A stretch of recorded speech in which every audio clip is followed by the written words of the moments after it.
আমার খালি মনে হয় কি যে যারা এরকম করেছে তারা আসলে বিচারক তো দূরের কথা, তাকে মানুষ। আমি একটা কথা বলি, আল্লাহর কাজ তোমরা এই দুনিয়াতে করো, আল্লাহর কাজ। আল্লাহ বিচার করবে। আল্লাহর সাথে আমাদের সম্পর্কে সবচেয়ে বড় পরিচয় কি, আমরা সবসময় জানি আল্লাহ বিচার করবে। তো তুমি যদি সত্যি আল্লাহকে বিশ্বাস করো, ধর্মকে বিশ্বাস করো, how can you do it? যাচ্ছি বড় বড় পজিশনে যাব, খবরদার এটা করো না। এর চেয়ে খারাপ আর কিছু হইতে পারে না।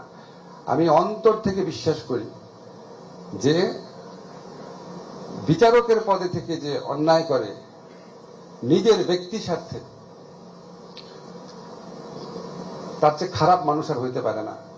হতে পারে দু একজন হয়তো প্রচন্ড ভয় করেছে, ভয় করলে ভীতু বলতে পারো, কিন্তু যে একটা বাড়তি সুবিধা নেওয়ার জন্য, ভালো জায়গায় পোস্টিং নেওয়ার জন্য, প্রমোশন নেওয়ার জন্য, বিদেশে যাওয়ার জন্য এই সুবিধা নিয়েছে, সে বিচারক তো দূরের কথা, সে মানুষও না।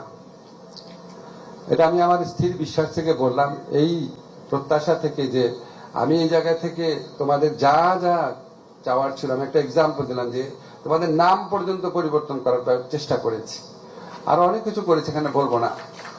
আমার জাস্ট একটাই প্রত্যাশা থাকবে, আর কয়েক মাস থাকবো, তোমরা বিচারকের পদে থেকে অন্যায় করো না প্লিজ।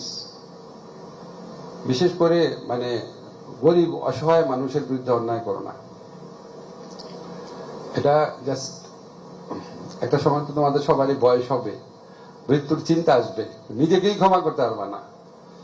তো আমি আশা করি এই সংস্কার, এগুলি সমস্ত কিছুর ঊর্ধ্বে হচ্ছে মানুষের মানসিকতা, মাইন্ডসেট।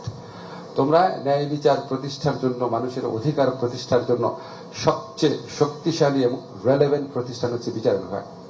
আমি আশা করি, বিশ্বাস করি